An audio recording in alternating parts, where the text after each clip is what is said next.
In this video, I'll guide you through how to delete a subdomain in GoDaddy. If you've created a subdomain you no longer need, like blog or shop, or you're just cleaning things up before making changes to your site, removing that subdomain from your DNS settings is the way to go. I'll walk you through each step slowly and clearly so you know exactly what you're doing and why it matters.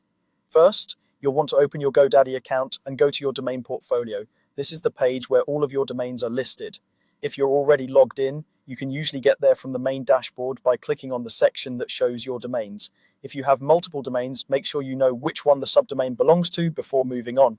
Next, you need to access the DNS settings for that main domain.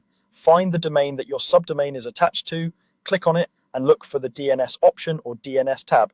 This is often labeled something like DNS or Manage DNS. Click it, and it will open the DNS management page where all of your domain's records are stored. Now you're going to locate the specific DNS record that controls your subdomain. On the DNS page, you'll see a list of records such as A records, keyname records, and possibly others.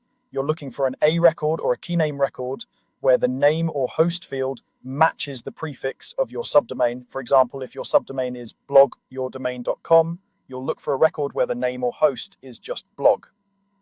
The same idea applies if your subdomain is something like labyourdomain.com. You'd look for lab in that name or host column.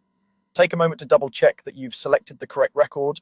Deleting the wrong record can affect other parts of your site, so make sure the host name really is the subdomain you want to remove and not the main domain or another subdomain you still need. Once you've found the right record, you're ready to delete it.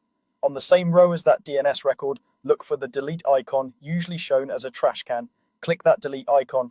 GoDaddy will typically ask you to confirm so that you don't remove something by accident. When the confirmation prompt appears, click Delete Record to finalize the change. As soon as you confirm, the subdomain is removed from your DNS configuration.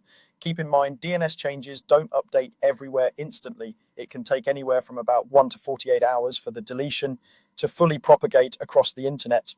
During that time, some visitors may still be able to reach the old subdomain briefly, but eventually it will stop working globally, and that's all you need to do. You've successfully deleted your subdomain in GoDaddy.